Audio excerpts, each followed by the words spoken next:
You know the feeling. You're scrolling through social media, and there it is, the perfect life, the flawless relationship, the fancy car, the endless vacation. Influencers are selling us a dream, right? But today, we're going to pull back the curtain on their playbook to see what's really going on behind the scenes. And let's just start right here. This isn't some critic's hot take. This is a direct quote, secretly recorded, from a finance influencer talking about his own followers, his own audience. It's a pretty chilling look at what this whole game is really about. So, how do they get you hooked in the first place? Well, it all kicks off with what we're calling the perfect promise. They dangle this incredible vision of everything you've ever wanted, and they make it seem like it's just one click away. They tap directly into our deepest anxieties, don't they? It's this intoxicating mix of easy answers for really complex problems. They often target young, maybe vulnerable people who are trying to figure things out, and they offer this simple, shiny escape route. The message couldn't be clearer. Just follow me, and all your problems are going to disappear. But here is the absolute crucial twist. The entire system, it isn't actually designed for you to succeed. In fact, it's the total opposite. Their business model is built on something called the follower failure model.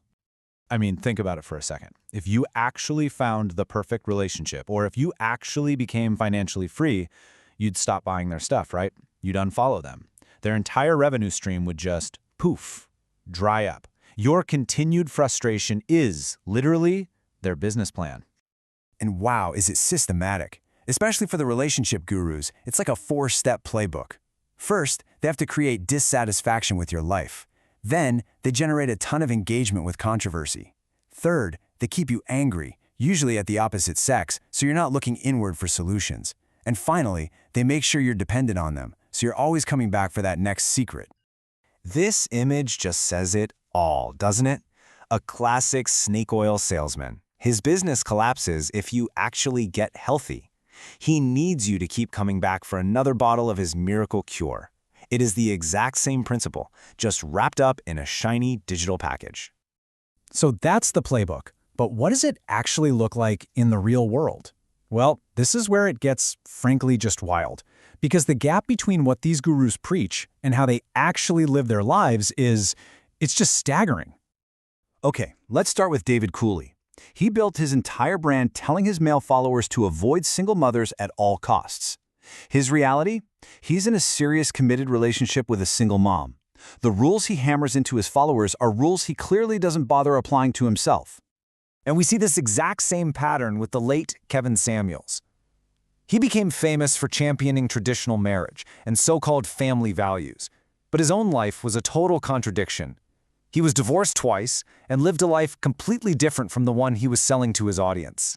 And listen, this isn't just happening with relationship advice. The financial gurus are playing the exact same game. Take Tai Lopez. You probably remember him from that Here in My Garage video. He promised his followers his businesses were just printing money. But, well, the Securities and Exchange Commission, the SEC, tells a very, very different story. Not a single one of his companies was making any profit. And the scale of this? It's just mind-blowing. The SEC alleges that Lopez and his partner didn't just fail to make a profit, they actively defrauded investors out of a jaw-dropping $112 million. And it just keeps going. The Department of Justice charged 8 other finance influencers in what's known as a pump and dump scheme. Basically, they lie to their followers to inflate stock prices and then they cash out at the top.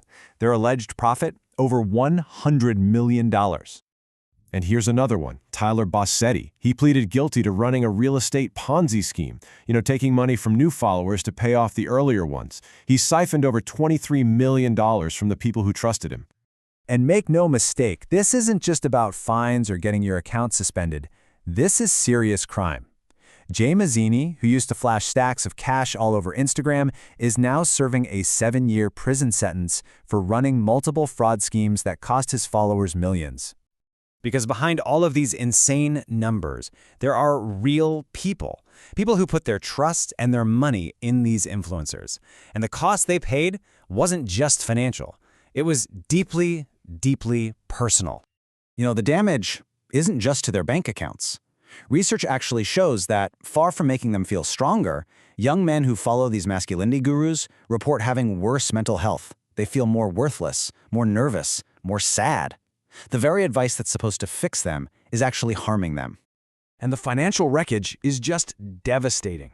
Investigations have uncovered all these stories of everyday people. We're talking teachers, folks with limited savings, who spent tens of thousands of dollars on these super expensive courses, all chasing a dream that was never real. And they were left with absolutely nothing. Okay, so after all of that, the big question is, how do you protect yourself from this stuff? Well, there's a pretty clear strategy, kind of like a toolkit for spotting these plays before you get sucked in. It really just boils down to 4 critical questions. Number 1, are they making their money from what they teach or just from teaching it? 2, does their personal life actually line up with their public message? 3, what does their legal history look like? A quick Google search can tell you a lot. And maybe the most important question of all, in this whole transaction, who truly benefits? Is it you or is it them? And here are the big red flags, the ones you just cannot ignore. For relationship gurus, it's that hypocrisy, preaching one thing while living another. For finance gurus, it's promising returns that are just way too good to be true. And the universal red flag for any investment scheme is when they use new money to pay old investors. That is the classic definition of a Ponzi scheme, and it's your sign to run fast. So here's the bottom line. The guru who's selling you the perfect life, they almost never have one themselves. They've just figured out a very simple, very cynical truth. It is far, far more profitable to sell you the fantasy than it is to ever actually live the reality. Which really just leaves us with one final question to think about every time you scroll past a guru selling a shortcut to happiness. Look at their course, look at their advice, and just ask yourself honestly, who are you really enriching here? Yourself or them?